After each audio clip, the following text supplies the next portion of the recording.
God.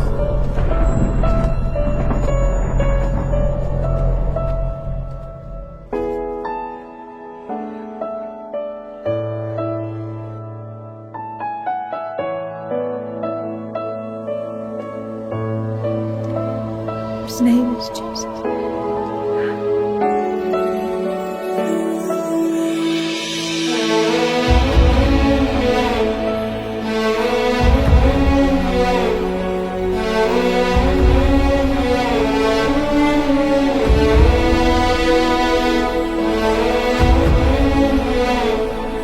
You shall turn the hearts of the fathers to the children, and the heart of the children to their fathers.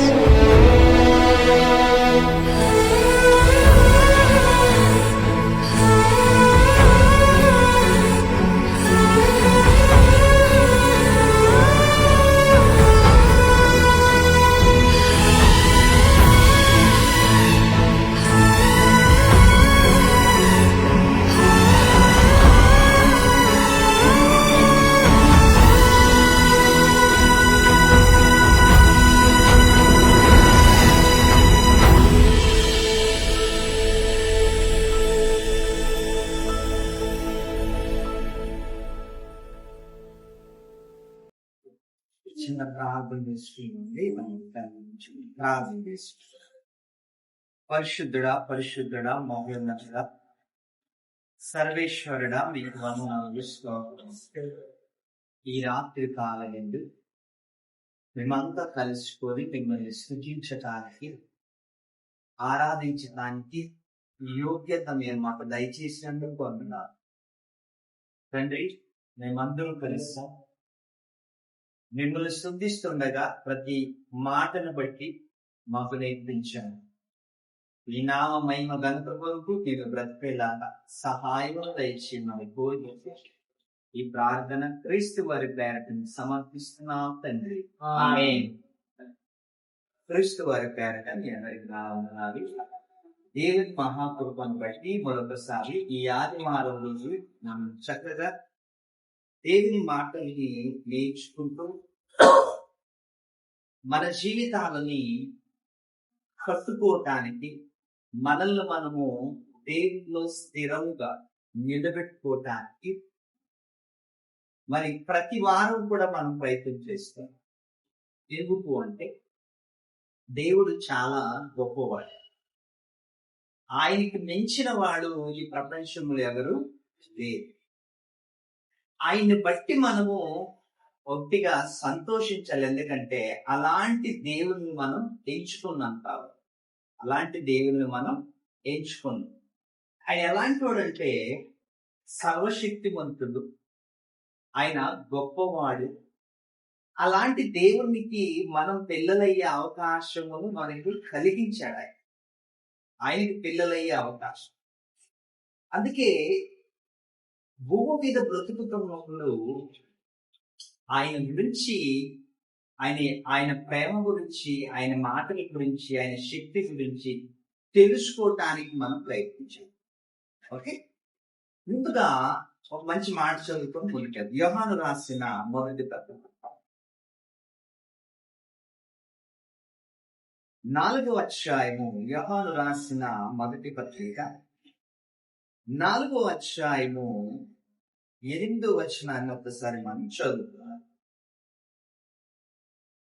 4వ అధ్యాయము 8వ వచనం. దేవుడు తన గురించి మాట్లాడుతూ చాలా చక్కగా ఒక మంచి విషయాన్ని దేవుడు మన ముందు ఉంచాడు. దేవుడు ఎలాంటి వాడంటే దేవుడు ప్రేమ స్వరూపి. ఒక మాటలో చెప్పాలి అంటే ఆయన ప్రేమ స్వరూపి. ఇందులో చదవండి. जो प्रेम नहीं रखता है वह परमेश्वर को नहीं जानता, क्योंकि परमेश्वर प्रेम रखता है। जो प्रेम परमेश्वर क्या रखता है? प्रेम रखता है. దేవుడు ప్రేమ స్వరూపి. అసలు ఈ ప్రేమ దేవుడిలో ఉన్న ప్రేమ, ఆయన ప్రేమ స్వరూపి. ఆయనలో ఉంటున్న ప్రేమ ఎప్పుడు తగ్గే ప్రేమ కాదు. నిన్న ఎలా ఉందో ఈ రోజు అలాగే ఉంది, రేపు కూడా అలాగే ఉంది. ఎప్పుడు కూడా తగ్గే ప్రేమ మాత్రం కాదు. ఎప్పుడు కూడా చూడండి, ఆ ప్రేమని దేవుడు మనుషులకి ఇవ్వాలనుకున్నాడు. ఆ ప్రేమని మనుషుల్లో చూడాలనుకున్నాడు. ఎంత ప్రేమ అంటే ఆ ప్రేమకి వెలకట్టలేనంత ప్రేమ. ఓకే, ఆ ప్రేమని మనలో చూడాలనుకున్నాడు దేవుడు. ఆ ప్రేమని మనలో చూడాలనుకున్నాడు. ఆ ప్రేమని మనలో చూడాలనుకున్న దేవుడు, ఓకే, ఆ ప్రేమ మనుషుల్లో చూసేసరికి మనుషుల్లో ఆ ప్రేమ కనిపించటం లేదు. ఆ ప్రేమ కనిపించటం లేదు. దేవుడు ఎప్పుడు కూడా ప్రేమని పంచేవాడు. దేవుడు ప్రేమని పంచేవాడు. ఎప్పుడు పంచుతూ ఉన్న ఆయన ఒకరోజు మనలో నుంచి కూడా ఏం చూడాలనుకున్నాడు? ప్రేమ చూడాలని. మనలో కూడా చూడాలి. మనలో కూడా చూడాలి. ఎప్పుడు తల్లిదండ్రులు పిల్లలను ప్రేమిస్తుంటారు కదా. తల్లిదండ్రులు పిల్లలను ప్రేమిస్తుంటారు. పిల్లల్ని ప్రేమిస్తున్నప్పుడు తల్లి ఏమనుకుంటదంటే, నా బిడ్డ, తల్లిదండ్రులు ఏమనుకుంటారంటే బిడ్డల ప్రేమ నాకే పొందాలి అనుకుంటారు. తల్లిదండ్రులు ఏమనుకుంటారు తెలుసా? మా బిడ్డల ప్రేమ మాకే పొందాలి. బిడ్డలు ఏమనుకుంటారు? మా అమ్మ నాన్నల ప్రేమ మాకే ఉండాలి. అంటే తల్లిదండ్రులు బిడ్డల ప్రేమ పొందాలనుకుంటారు, బిడ్డలు తల్లిదండ్రుల ప్రేమ పొందాలనుకుంటారు. ఇరువురు కూడా ప్రేమలో ఎలా ఉండాలనుకుంటారు? చక్కగా. కొందరు ఎలా ఉంటారంటే తల్లిదండ్రులు, ఒక ఇద్దరు ముగ్గురు పిల్లలు ఉన్నారు అనుకోండి, ఒకరిని ఎక్కువ ప్రేమించేసరికి ఇద్దరు కాలుతుంటారు కదా. ఆ అమ్మ నన్ను ఎక్కువగా వాడిని ప్రేమిస్తారు, మమ్మల్ని పట్టించుకోరు. చూసారా? ప్రేమ అటు వెళ్ళేసరికి ఏమవుతుందంటే తల్లిదండ్రులు ఒకరిని ఎక్కువ ప్రేమించేసరికి ఇద్దరికి ఇంకా ఏమవుతుంది? కోపం వస్తుంటారు కదా. ఎందుకంటే ఎక్కువ అమ్మ నాన్న వాడినే ప్రేమిస్తారు, అక్కనే ప్రేమిస్తారు, అన్ననే ప్రేమిస్తారు. ఇద్దరు ఏమైపోతుంది? ప్రతి ఇంట్లో, మా ఇంట్లో కూడా జరుగుతుంది, ప్రతి ఇంట్లో జరుగుతుంది. అంటే సమానముగా ప్రేమించాలి. 10 మంది పిల్లలు ఉన్నారనుకోండి, తల్లిదండ్రులు 10 మందిని సమానంగా ప్రేమించలేరు. ఎందుకంటే మనుషులం కాబట్టి ఎక్కడో ఒక దగ్గర లోపం ఉంటారు, ఎక్కడో ఒక దగ్గర. అది ఒక 20 మంది ఉన్నారనుకోండి, ప్రేమించలే. ఒక్కరిద్దరు ఉంటేనే ఒక్కొక్క రకంగా. అమ్మ ఒకరిని ప్రేమిస్తుంటాడు, నాన్న ఒకరిని ప్రేమిస్తుంటాడు. ఒక 20 మంది ఉన్నారనుకోండి, మన ప్రేమ సరిపోదు. మన ప్రేమ సరిపోదు. 20 మందికి సమానంగా ప్రేమను పంచాలి అంటే మన వల్ల కాదు. కానీ మరి దేవుడు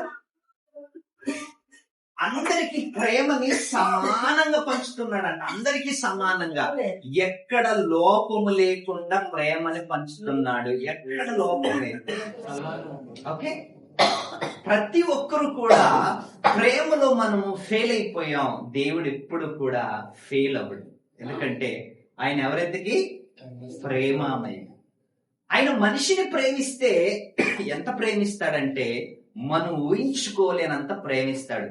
మనము ప్రేమిస్తే మన ప్రేమలో లోపాలుంటాయి, మన ప్రేమలో లోపాలుంటాయి. కానీ దేవుని ప్రేమలో లోపాలే ఉండవు. అందుకే ఆయన ఎలా ప్రేమిస్తాడంట? మన ప్రేమ ఎలాంటిదంటే తాత్కాలికమైన ప్రేమ.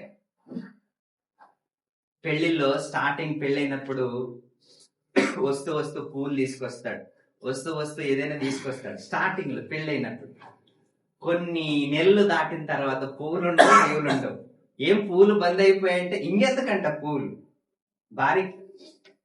స్టార్టింగ్ లో ప్రేమ ఉన్నంత సంవత్సరాలు గడిచే కొద్దీ ప్రేమ ఏమైపోద్ది? ప్రేమలో లోపము అంటే కొరతలు వచ్చేస్తుంది. ఎందుకంటే ఇప్పుడు స్టార్టింగ్ లో భార్య ఒకటే ఉండేది కదా, అంత ప్రేమ భార్యకి ఇచ్చేవాడు. ఇప్పుడు కొడుకు వచ్చేసాడు కదా, కొడుకుకి కొంత, కూతురుకు కొంత, అమ్మకు కొంత, నాన్నకు కొంత, ఇలా అందరికి ప్రేమ పంచేసరికి ప్రేమ తగ్గిపోద్ది. అప్పుడు ఫీల్ అయిపోతుంటారు, నా కొడుకు ఏంటి బాగా ప్రేమించేవాడు, ఇప్పుడు ఏం తగ్గిపోయింది, సగం ప్రేమ ఎక్కడిపోయింది, భార్యకు పోయింది, సగం కూతురుకు పోయింది, సగం పెద్ద కూతురుకు పోయింది, సగం అమ్మకు పోయింది, సగం నాన్నకు పోయింది. ఏమిటి ఇలా ప్రేమ మనం పంచే కొద్దీ మనలో ప్రేమ ఏమైపోద్ది, తగ్గిపోద్ది. కానీ దేవుడిలో ప్రేమ ఎప్పుడు తగ్గదు, అందరినీ సమానంగా ప్రేమిస్తాడు. ఎంత ప్రేమిస్తాడంటే ఆయన ప్రేమ ఎలా ఉంటదంటే, ఇర్మియా గ్రంథం ఒకసారి చదువుకుందాం.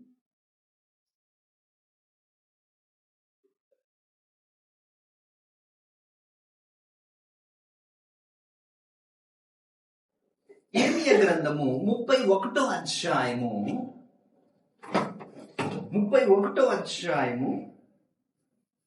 3వ వచనాన్ని ఒక్కసారి ఇర్మియా గారితో దేవుడు ఏం మాట్లాడుతున్నాడో ఒకసారి చదువుకుందాం. చదవమా. ప్రత్యక్షమై చాలా కాలం క్రిందట యెహోవా యెహోవా నాకు ప్రత్యక్షమై నాకు ప్రత్యక్షమై ఇట్లా నేను శాశ్వతమైన ప్రేమతో నేను నిన్ను ప్రేమిస్తున్నాను. ఎలాంటి ప్రేమ అంటే అది శాశ్వతమైన ప్రేమ. మన ప్రేమ ఎలాంటిది, 60-70 సంవత్సరాల ప్రేమ కదా, 60-70 సంవత్సరాల ప్రేమ. కానీ దేవుడు ప్రేమ శాశ్వతమైన ప్రేమ అంట. ఎందుకంటే ఆయన ఎవరింతకి ప్రేమామయుడు, ఆయన ప్రేమ స్వరూపి, ఆయనకి రూపమే ప్రేమ స్వరూపం అంట. శాశ్వతమైన ప్రేమతో నేను నిన్ను ప్రేమిస్తున్నాను. దేవుడు ప్రేమిస్తే అలా ప్రేమిస్తాడు, దేవుడు ప్రేమిస్తే అలా ప్రేమిస్తాడు. ఎలాంటి ప్రేమిస్తాడు, శాశ్వతమైన ప్రేమతో ప్రేమిస్తాడు. మనం అలా ప్రేమిస్తామా, ఇంపాసిబుల్. ఎవరిని ప్రేమించం అంత మనం. శాశ్వతమైన ప్రేమ ఎవరిని ప్రేమించం. మహా అయితే మన ప్రేమలు ఎలా ఉంటదంటే మధ్యాహ్నం ప్రేమ, పొద్దున ప్రేమ, సాయంత్రం ప్రేమ ఉంటుంది. దేవుని ప్రేమ శాశ్వతమైన ప్రేమ. అలాంటి ప్రేమని మనుషుల్లో చూడాలనుకున్నాడు. మనుషులు కూడా దేవుణ్ణి అంతే ప్రేమించాలి. ఏకాత్లో అంటే అర్థం ఏంటి, నేను నిన్ను ప్రేమిస్తున్నాను కదా, నువ్వు కూడా నన్ను ప్రేమించాలి. ఇది దేవుని నినాదం. ఎవరైనా చూడండి, మనము పిల్లల్ని ప్రేమిస్తున్నామంటే వాళ్ళు కూడా మనల్ని అంతే ప్రేమించాలి. మనం వాళ్ళని ప్రేమిస్తున్నప్పుడు వాళ్ళని మనం తిరిగి ప్రేమించలేదనుకోండి, ఫీల్ అయిపోవాలి. ఎందుకంటే మీరు ఆలోచించండి, ఆ ప్రేమని, పిల్లలలో ఉంటున్న ప్రేమని మనం పొందాలనుకుంటాం. అందుకే ఒక భార్య తన భర్త ప్రేమంతా కావాలనుకుంటది. ఎందుకు, ఆ ప్రేమ నాకే దక్కాలి. పిల్లలు అమ్మ నాన్నల ప్రేమంతా మాకే కావాలి, అమ్మ నాన్నల ప్రేమంతా మాకే కావాలి, ఎవరికొద్దు. చిన్నగా ఉన్నప్పుడు మీరు బాగా గమనించుంటారు, చిన్నగా ఉన్నప్పుడు పక్కింటి అమ్మాయిని ఎత్తుకున్నది అనుకోండి తల్లి, ఈడు చూసి ఏం చేస్తాడు, నేను ఉండవలసిన మా అమ్మ ఒడిలో మా అమ్మ ఇంకొకరు పెట్టుకున్నది కదా నీడేయటం స్టార్ట్ చేస్తాడు. ఆ వయసులో చూడండి, చిన్న వయసులోనే, ఆడికి ఏం తెలియదు పాపం. కానీ అయినా కూడా ఆ వయసులో ఏం చేస్తాడు, ఏడుస్తాడు. ఎందుకంటే నా స్థలములో ఇంకొకరు వచ్చారు కదా, నా స్థలములు ఇంకొకరు వచ్చారు కదని ఆడు ఏడుస్తూనే ఉంటాడు పాపం, వాడికి ఏం తెలియదు. మనము దేవుణ్ణి కూడా అంతగా ప్రేమించాలంట, దేవుణ్ణి అంతగా ప్రేమించాలంట. కానీ మన ప్రేమలు ఏమైపోయాయి ఈ రోజు అంటే, అందరికి పనిచేశాం. అన్నకి, అక్కకి, చెల్లికి, అమ్మకి, నాన్నకి, భార్యకి, భర్తకి, అందరికి ప్రేమను పనిచేశాం. కాబట్టి యేసుక్రీస్తు వారు తన బ్రతికున్న కాలంలో హెచ్చరిక చేశాడు, ప్రేమలన్నీ ఇలాగైపోయాయి అని ఒక మంచి మాట మాట్లాడుతున్నాడు. ఓకే, మత్తయి రాసిన సువార్త 10వ అధ్యాయం 37వ వచనం చదువుకున్నాం. 10వ అధ్యాయం 37వ వచనం.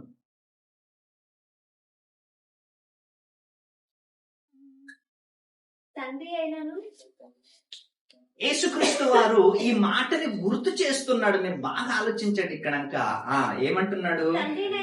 తండ్రినైనను తల్లినైనను నాకంటే ఎక్కువగా ప్రేమించేవాడు నాకు బాధ్యుడు కాదు. అంటే ఈ యేసుక్రీస్తు వారు ఈ మాట ఎందుకు చెప్తున్నాడు అంటే, మనుషుల ప్రేమ అంతా కూడా ఎవరికి అంకితం అయిపోయాయి? తల్లిదండ్రులకు అంకితం అయిపోయాయి, అన్నదమ్ములకు అంకితం అయిపోయాయి, బిడ్డలకు అంకితం అయిపోయాయి. అన్ని ప్రేమ, దేవుడిచ్చిన ప్రేమ అంతా కూడా ఫ్యామిలీకి అయిపోయింది. అందుకే యేసుక్రీస్తు వారు మళ్ళీ గుర్తు చేయవలసిన అవసరం వచ్చింది. ఏంటి తెలుసా? ఏమని? ఎవడైనను తల్లినైనను తండ్రినైనను నాకంటే ఎక్కువగా ప్రేమిస్తే నాకు బాధ్యుడు కాదు. అంటే అర్థం ఏంటి తెలుసా? ఫస్ట్ ప్రేమ అనేది నాకే దక్కాలి. అది ఆయన ఉద్దేశం. ఫస్ట్ ప్రేమ నాకే దక్కాలి. ఫస్ట్ ప్రేమ ఎవరైనా కానీ ఏమనుకుంటాడు? ఫస్ట్ ప్రేమ నాకే దక్కాలి. ఇది యేసుక్రీస్తు వారు కోరుకుంటాను ఏంటంటే, ఫస్ట్ ప్రేమ నాకే దక్కాలి, ఇంకెవ్వరికి లేదు. కింద ఏమంటున్నాడు? కుమారునైనను కుమార్తెనైనను నాకంటే ఎక్కువగా ప్రేమించువాడు నాకు పాత్రుడు కాదు. నేను బాగా ఆలోచించండి. అంటే దేవుడు ఏం కోరుకున్నాడు? మొదటి ప్రేమ నాకే కావాలి. మొదటి ప్రేమ నాకే కావాలి. ఫస్ట్ ప్రేమ నాకే కావాలి. మొదటిగా ఫస్ట్ ప్రయారిటీ ఎవరికి ఇవ్వాలి? మనం దేవుడికి ఇవ్వాలి. మనం ఎవరికి ఇస్తాం చెప్పండి? భర్త ఇంకొక పక్కింటి ఆవిడ్ని ప్రేమించాడు అనుకోండి, భార్యకి ఎలా ఉంటది? చల్లగా ఉంటదా? మండుతుంటది. నా భర్త ప్రేమ నాకే కావాలి, ఇంకెవ్వరికొద్దు. ఒక స్త్రీ, ఒక భార్య ఇంతగా సెల్ఫిస్ట్ గా ఆలోచిస్తున్నప్పుడు దేవుడికి ఉండదా? మీరు ఆలోచించండి. అమ్మ 2-3 అక్కలు ఉన్నారు, 2-3 కూతుర్లు ఉన్నారనుకోండి. అమ్మ ఒక అక్కనే ఎక్కువగా ప్రేమిస్తుంది అనుకోండి, ఇంకా 2 అక్కలకి ఎలా ఉంటది? ఎప్పుడు అమ్మ ఆవిడకే ఎక్కువ సపోర్ట్ చేస్తుంది, మా గురించి మాట్లాడు. ఇది మనుషుల్లో ఉంటున్న ప్రేమ.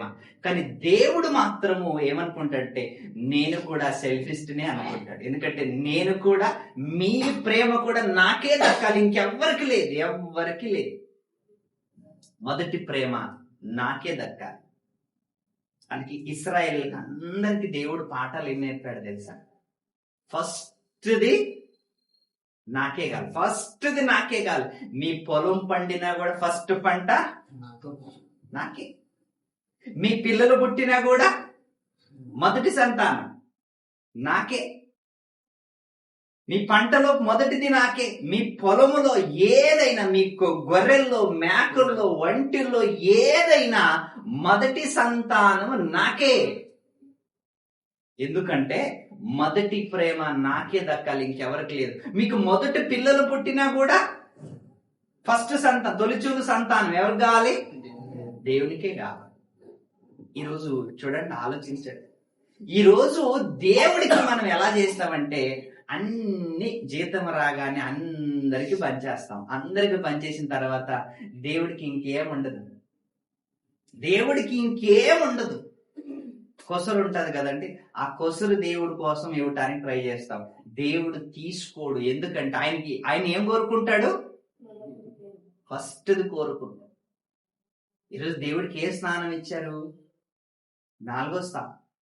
తల్లికి మొదటి స్థానం, తండ్రికి 2వ స్థానం, గురువుకు 3వ స్థానం, దేవుడికి 4వ స్థానం.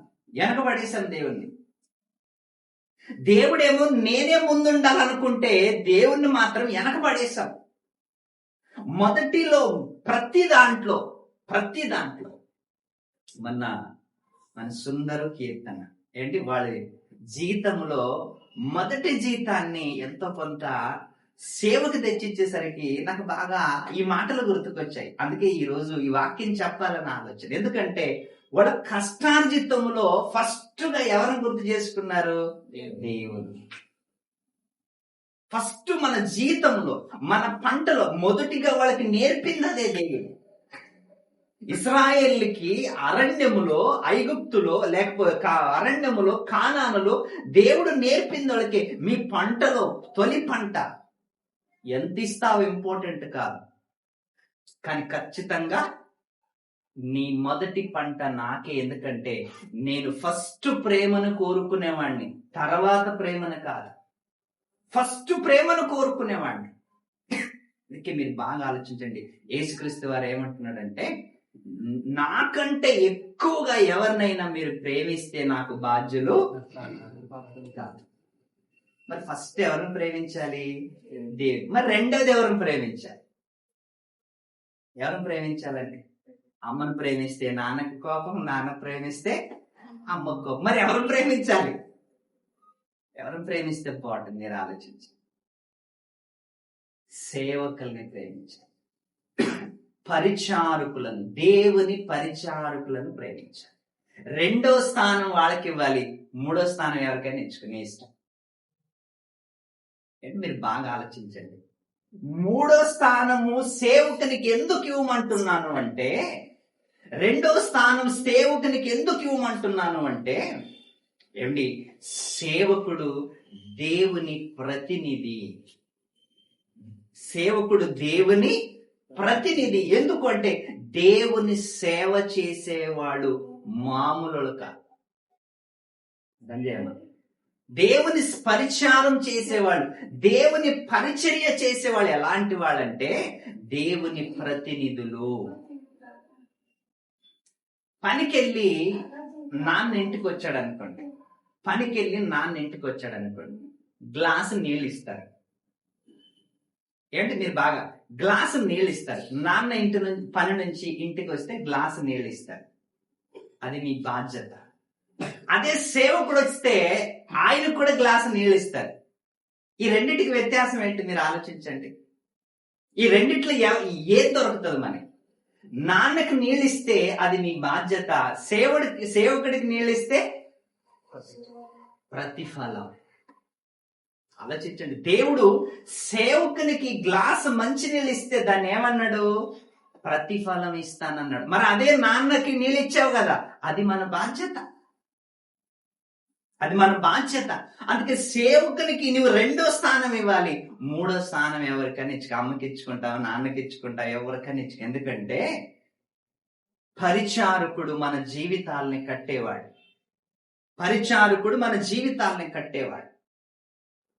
బైబిల్లో కష్టంలో ఉన్నదో కానీ, కష్టంలో ఉన్నది, ఇబ్బందుల్లో ఉన్నది, కరువు వచ్చింది, కష్టంలో ఉన్నది, ఆమె దగ్గర ఏమి లేదు. ఆ రోజుకు మాత్రమే భోజనం, ఆ రోజు మాత్రమే, ఆ పూటకి తిని చావాలనుకున్నారు, డిసైడ్ అయ్యారు. అప్పుడు సేవకుడు సేవకుని ఆమె ఇంటికి పంపాడు, ఆమె ఇంటికి సేవకుని పంపాడు, ఆమె ఇంటికి సేవకుని పంపాడు. సేవకుని పంపి ఏమన్నాడంటే, అమ్మా నాకు కొంచెం నీళ్ళిస్తావా అన్నాడు. అన్నం పెడతావా అంటే ఆమె ఏమన్నా తెలుసా? అయ్యా, ఈ పాటికి మాత్రమే ఉంది, కొంచెం నూనె ఉంది, కొంచెం పిండి ఉంది, ఈ పాటికే ఉంది, అది తిని నేను నా కొడుకు చావాలనుకుంటున్నాం అంటే, అలా కాదమ్మా, ఫస్ట్ నువ్వు నాకే ఇవ్వాలి, నాకు తీసుకోరా, నాకు ఇస్తే నీకు కరువు కాలం అంతా నువ్వు బతుకుతావు, నాకు ఇవ్వకపోతే నువ్వు పోతావు అంటే. దేవుడు ఆమె దగ్గరికి ఎందుకు పంపాడు? ఆమె లైఫ్ ని సేవ్ చేయటానికి. చూడండి, ఆ మాట చూడండి, రాజుల గ్రంథం మొదటి రాజుల గ్రంథం, ఫస్ట్ కింగ్స్, పైలా రాజు 17 अध्याय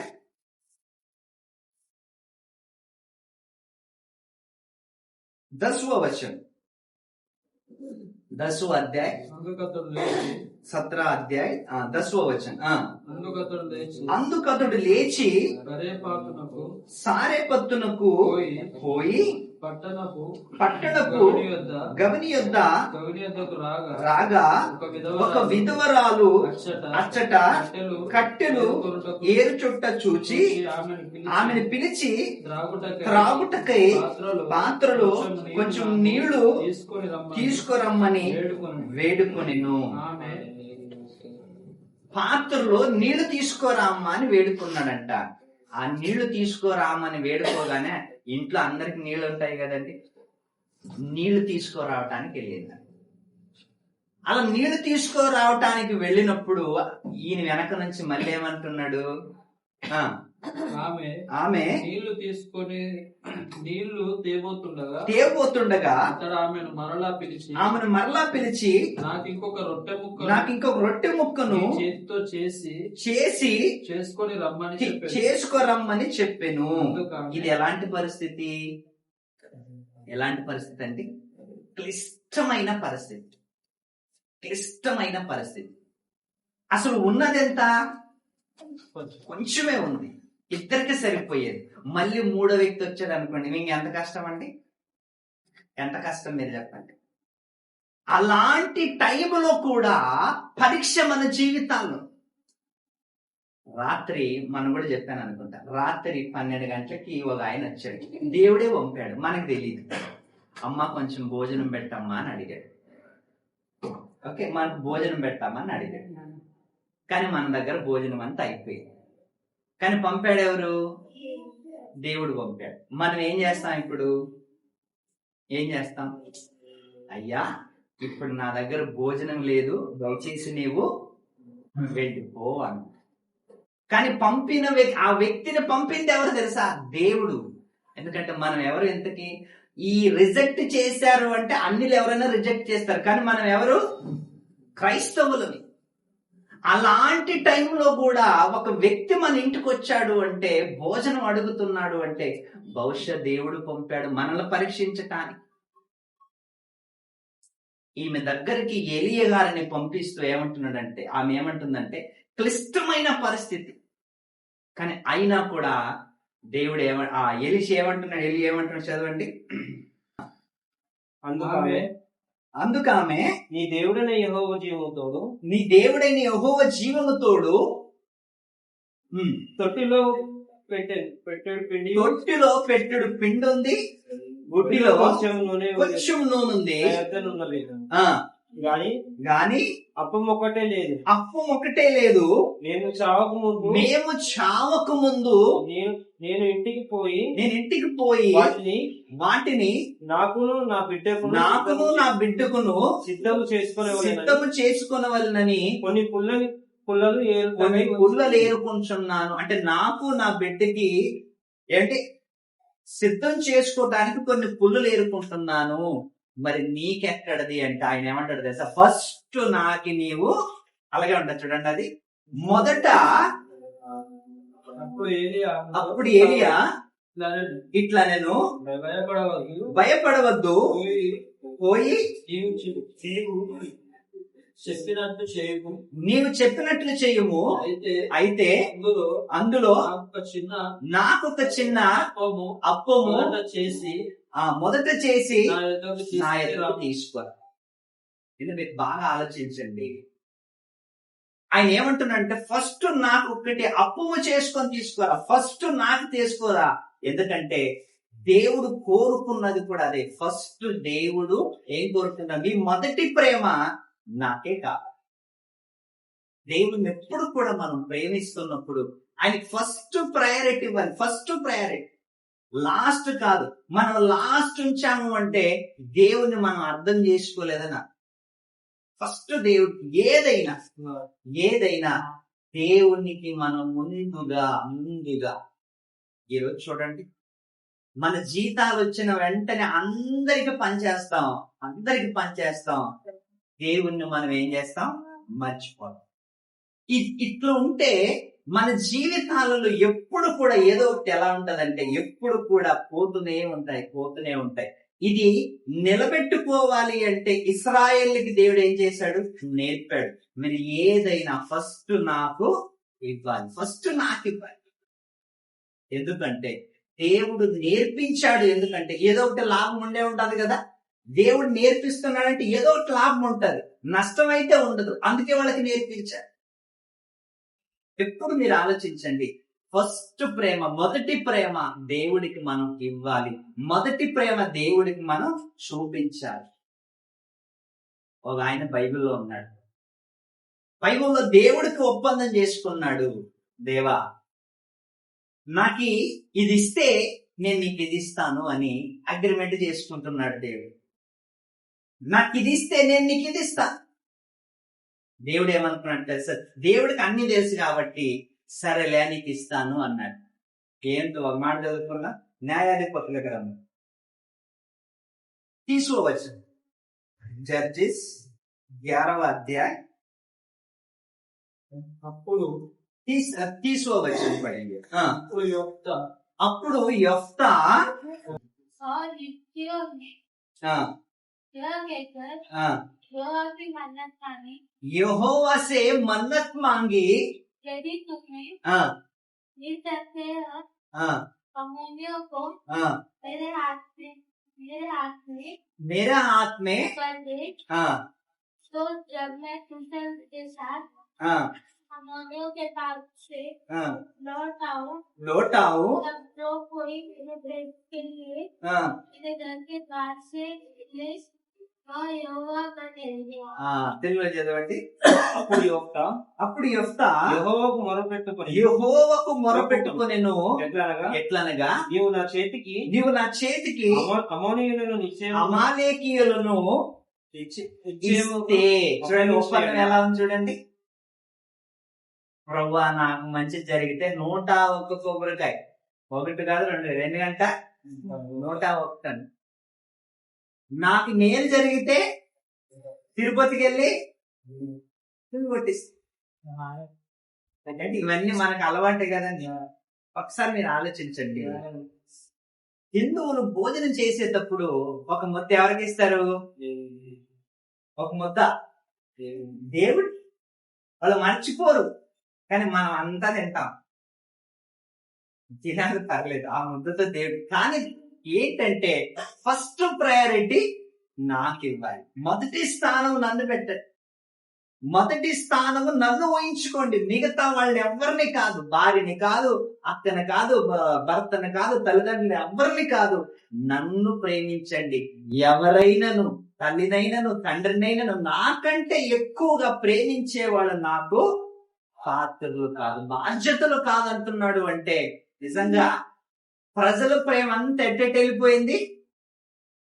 అంత కూడా ఫ్యామిలీలో పనిచేశారు కాబట్టి ప్రజలు మళ్ళీ యేసుక్రీస్తు వారు గుర్తు చేశాడు. ఇక్కడ యెఫ్తా గారు ఏమంటున్నాడు అంటే, అమాలేకీయులను నాకు ఒకవేళ నీవు అప్పగిస్తే నేను అమాలేకీయుల నుండి క్షేమముగా తిరిగి వచ్చినప్పుడు నన్ను ఎదుర్కొనుటకు నా ఇంటి ద్వారము నుండి బయలుదేరి వచ్చినదేదో అది యెహోవాకు ప్రతిష్ఠ. అది యెహోవాకు ఫస్ట్ విజయం వచ్చింది అనుకోండి. ఫస్ట్ గా ఎవరికి ఇవ్వాలి? మరియు దానిని ఫస్ట్ విజయం వస్తుంది అనుకో. అంతమందిని అప్పగించాడు. దేవుడు కూడా ఏమనుకున్నాడంటే, పోన్లే ఈసారి నీకు విజయం ఇద్దాం, ఈయన నాకేమిస్తాడు? ఇంట్లో నుంచి కుక్క రాలేదు, నక్క రాలేదు, ఏమొచ్చింది? కూతురు వచ్చింది. ఇంట్లో నుంచి కుక్క రాలేదు, నక్క రాలేదు, గేదె రాలేదు, ఏమి రాలేదు, కూతురు వచ్చింది. ఇప్పుడు ఆలోచించండి, యెఫ్తా గారి జీవితంలో పరీక్షనా కాదు. కూతురు వచ్చింది, కానీ మాట ఎవరికి ఇచ్చాడు? దేవుడికి ఇచ్చాడు. ఫస్ట్ మొదటిగా నా ఇంట్లో నుంచి ఎవరైతే వస్తారో, ఏదైతే వస్తారో అదే నీకు ఇస్తాను ప్రభువా అన్నాడు, ఒప్పుకున్నాడు. అప్పుడు ఈ మాట ఎవరికి నచ్చింది? దేవుడికి నచ్చింది. ఓహో, మొదటిది నాకు ఇస్తానంటున్నాడు అంటే దేవుడికి మొదటిది కావాలి, లాస్ట్ది కాదు. అందుకే దేవుడు అనుకున్నట్లుగా విజయం ఇచ్చాడు. విజయం ఇచ్చిన తర్వాత ఆయన వస్తుంటే కూతురు ఆయన్ని ఎదుర్కొని వెళ్ళింది. అప్పుడు అనుకున్నాడంట, దేవుడికి అయితే మాట ఇచ్చాను, ఇంక మాట మీరు ఈ రోజు మన జీవితంలో దేవుడికి ఎన్నిసార్లు మనం మాట ఇచ్చింటాం కదా, ఎన్నిసార్లు ఇచ్చింటాం. హాస్పిటల్కి వెళ్ళేటప్పుడు, పనికి వెళ్ళేటప్పుడు, పడుకునేటప్పుడు, ఎన్నో కష్టాలు ఉన్నప్పుడు, ఇబ్బందులు ఉన్నప్పుడు ఎన్నో సార్లు దేవుడికి మాట ఇచ్చింటాం. కానీ ఇచ్చిన మాట నిలబెట్టుకోవటం మనం ఫెయిల్ అయిపోయాం. ఎన్నిసార్లు ఫెయిల్ అయిపోయింది. ఎందుకు అంటే దేవుడు నిన్న ఆ టైంలో పరీక్ష చేస్తాడు. నీవు అడిగింది ఇస్తాడు, ఖచ్చితంగా ఇస్తాడు. నీవు అడిగింది ఖచ్చితంగా ఇస్తాడు. కానీ ఆయన ఇచ్చే దాని వెనకాల ఒక ఉద్దేశం ఉంటది. ఈయనకి ఇచ్చాను అంటే ఈయన నాకు తిరిగి ఏమిస్తాడు. దేవుడు పరీక్ష చేస్తాడు. యోబుకు అన్ని ఇచ్చాడు. ఇచ్చిన ఆయన అన్ని తీసేశాడు. అప్పుడు యోబు గారు ఏమైనా కుంగిపోయాడా? విశ్వాసంలో తగ్గిపోయాడా? భక్తిలో తగ్గిపోయాడా? ఏమి తగ్గిపోయి అన్ని తీసేశాడు. అన్ని తీసేసి మళ్ళీ అన్ని ఇచ్చాడు. మధ్యలో ఆ గ్యాప్ ఏంటంటే పరీక్ష గ్యాప్. ఈరోజు మనకు కూడా దేవుడు ఇస్తాడు. ఇవ్వటనేది కాదు, ఇచ్చిన తర్వాత దాన్ని ఎలా కాపాడుకుంటామో అది మన చేతిలో ఉంటుంది. మనం కాపాడుకోవటంలో ఫెయిల్ అయిపోయామంటే ఉన్నది కూడా మళ్ళీ ఏం చేస్తాడు? తీసేస్తాడు. ఎందుకంటే దాన్ని కాపాడుకోలేకపోతున్నంట. యెఫ్తా గారికి విజయం ఇచ్చేశాడు. విజయం ఇచ్చిన తర్వాత ఆయన ఒప్పుకున్నట్లుగా మరి దేవుడికి ఈయన ఏం చేయాలి? ఇవ్వాలి కదా. కానీ కూతురు కూడా తండ్రికి సపోర్ట్ చేసింది. నాన్న, నీవు దేవుడితో ఒప్పందం చేసుకున్నావు, కానీ ఖచ్చితంగా నీవన్నట్లే జరగనుగా. అంటే చాలా మంది మొదటి సంతానము దేవునికి ఇవ్వటం చాలా కష్టపడుతుంటారు. దేవుడికి ఎలాంటి వాడిని ఇస్తారు? కుంటోడిని కదా, చేయిపోయినోడిని. ప్రభా ఈయన్ని నీ సేవలో తీసుకో ప్రభా అంటారు. కుంటోని దేవుడు ఏం చేస్తాడు? దేవుడికి అపవిత్రమైన ఏవి కూడా ఇవ్వకూడదంట. మనం ఏం చేస్తాం? కుంటోని గుడ్డోని దేవుడికి ఇవ్వడానికి ట్రై చేస్తాం. మంచోడిని ఏమో మనం పెట్టుకుంటాం. 10 రూపాయల నోటు చినిగిపోయిందే మనం తీసుకోము. మరి కుంటోని దేవుడు ఏం చేస్తాడు? అందుకే దేవుడికి ఎలాంటి వాళ్ళు కావాలంటే చక్కగా పని చేసేవాళ్ళు కావాలి, చక్కగా పరిగెత్తేవాళ్ళు కావాలి, చక్కగా సేవ చేసేవాళ్ళు కావాలి, సేవ చేస్తూ ఆయన్ని ప్రేమించేవాళ్ళు కావాలి. దానికి ఎప్పుడు మీరు ఆలోచించండి. యేసుక్రీస్తు వారు ఏమంటున్నాడంటే ఎవరిని ఎక్కువగా ప్రేమించకండి. ఎందుకు అంటే మన ప్రేమ తాత్కాలికమైనది, దేవుని ప్రేమ శాశ్వతమైనది. మనము దేవుణ్ణి ప్రేమిస్తున్నప్పుడు ఆయన కూడా మనల్ని అంతే ప్రేమిస్తాడు. నువ్వు దేవుణ్ణి ఎక్కువగా ప్రేమించాలి. నీవెంత ఎక్కువగా దేవుణ్ణి ప్రేమిస్తావో, जितने हम परमेश्वर से प्यार करता है उससे ज्यादा हमको परमेश्वर प्यार करता है. हमारा प्यार कमी नहीं होना चाहिए परमेश्वर के ऊपर. हमारा प्यार बिल्कुल कमी नहीं होना चाहिए परमेश्वर के ऊपर. हमारा प्यार रोज रोज को क्या होना चाहिए? बढ़ते रहे. 10 दिन में प्यार कम हो जाता है, 10 दिन में प्यार कम हो जाता है. ऐसा नहीं होना चाहिए. बढ़ते रहना चाहिए. దేవుణ్ణి ప్రేమిస్తే మన ప్రేమ తగ్గిపోకూడదు. కల్మషం లేని ప్రేమ, అంటే తగ్గిపోని ప్రేమ. మనం దేవుని ప్రేమించాలి. ఆయన కోరుకున్నది ఒకటే, నీ ప్రేమ మొదటిగా నాకు. అందరికి ప్రేమను పనిచేసి చివరి ప్రేమని కొంచెం ఏదో మిగిలేసిన తర్వాత దేవా ఇది నీవు తీసుకోండి ఆయన ఒప్పుకోడు. ఎందుకంటే ఆయన ప్రేమ సరి. అందుకే ఇప్పుడు కూడా మీరు ఆలోచించండి. దేవుడు అంటే వెనకబడిన వాడు కాదు. దేవుడు అంటే వెనకబడిన వస్తువుల్ని ఇస్తే తీసుకోడు. ఆయనకి ఫస్ట్ కావాల్సింది మొదటి ప్రేమ. తల్లి కంటే తండ్రి కంటే గొప్పవాడాయి. ఎవరు మర్చిపోయినా ఆయన మనల్ని మరిచేవాడు కాదు. అలాంటి ఆయనకి మనం ఫస్ట్ ప్రేమని ఇవ్వాలి అని యేసుక్రీస్తు వారు ఇదే చెప్పాలనుకున్నాడు సమాజానికి. ఎవరైనా నాకంటే తల్లినైనను, తండ్రినైనను, కూతురునైనను, కొడుకునైనను నాకంటే ఎక్కువగా ప్రేమిస్తే నాకు బాధ్యత. దేవుడు మనల్ని ఎంతగా ప్రేమించాడు అంటే ఒక్క కుమారుణ్ణి ఇచ్చాడు. ఇది మనకి నేర్పుతున్నారు. అబ్రహాం ఎంత ప్రేమించాడంటే తన ఒక్కగానొక్క కొడుకుని ఇచ్చాడు. అది ప్రేమ. కానీ మనకు నలుగురిని మనం ఏం చేస్తాం? వాడేస్తాం. ఎక్కడ వాడేస్తాం? మన పనుల కోసమే వాడేస్తాం. 10 మంది ఉన్న 10 మందిని మన పనిలో వాడేస్తాం. ఆ కాలంలో అండి ఒక్కరికి 5-6 మంది 10 మంది ఉండేవాడు. అందులో ఒక్కడు కూడా సేవకుడు ఉండేవాడు కాదు. అందరూ రైతులంట, మేస్తరంట, అదంట ఇదంట. ఎవ్వరు కూడా దేవుని కోసం తెలిసేవాడుగా. ఈ రోజు లేనప్పుడు ఏం చేస్తారంటే, ప్రభువా నా కొడుకు నాకు ఎవరినో ఒకరిని ఇస్తే నేను నీ సేవలోనే వదులుతానంట. ఒకవేళ ఇచ్చిన తర్వాత వదులుతారా? అప్పుడు దేవుడు అడుగుతాడు, ఏమ్మా ఇస్తానన్నావు కదా, ఆగు ప్రభువా అంటాడు. ఏమ్మా ఇస్తానన్నావు కదా ప్రభువా, ఇంకొక సంవత్సరం, 2 సంవత్సరాలు, 4 సంవత్సరాలు, అంతలో వీడు జబ్బైపోయింటాడు. ప్రభువా వాడు వెళ్ళిపోయాడు ప్రభువా అంటాడు. ఆలోచించండి, దేవుని కోసం ఒక్కసారి ఒప్పందం చేసుకున్నామంటే ఖచ్చితంగా దేవుని సేవలోనే. అన్న ఎలా ఒప్పందం చేసుకున్నది? సమయాల గురించి, ఈ మాత్రం నీ సేవలోనే ఇడిసిందా లేదా? ఇడిసింది. అందుకే ఎప్పుడు కూడా మనము మొదటి ప్రేమని దేవునికి ఇవ్వటానికి ప్రయత్నించాలి. అప్పుడే దేవుడు కూడా మనల్ని జ్ఞాపకం చేసుకుంటాడు, మనల్ని గురించి ఆలోచిస్తాడు. నా పిల్లలకి ఏం కావాలో అని దేవుడు నిర్ణయం చేస్తాడు. ఓకే, ఈ మాటలు చెప్పు ముగిస్తూ చిన్న ప్రార్థన చేస్తుంది.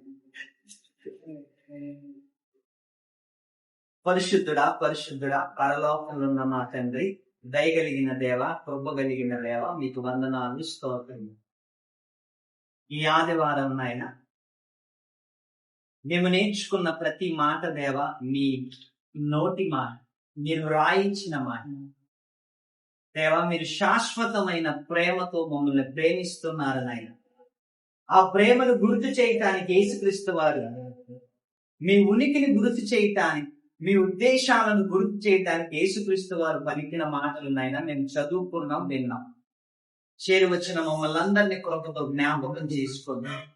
విన్న ప్రతి మాట మర్చిపోకుండా నాయన మా ఆధ్యాత్మిక జీవితంలో ఆ మాటల ప్రకారం ప్రవర్తించడానికి సహాయం దయచేయండి. మీ కృప మా పైన కుమ్మరించండి దేవ. మరి ముఖ్యంగా నాయన మా ఆత్మీయులు అంబుదాసన్న గారు మా మధ్యలో లేకపోయినప్పటికీ దేవ, కుటుంబాన్ని మీరు జ్ఞాపకం చేసుకున్నారు, కాపాడుతున్నారు. వారి అక్కరలు, వారి అవసరాలు తీరుస్తున్నారు నాయన. మీకు వందనాలు, స్తోత్రము. ఈ ఆదివారం ఈ కుటుంబంలో నాయన మిమ్మల్ని ఆరాధించడానికి మరొక అవకాశమును మీ బిడ్డలు ఏర్పాటు చేశారు. దీన్ని బట్టి మీకు వందనాలు, స్తోత్రం.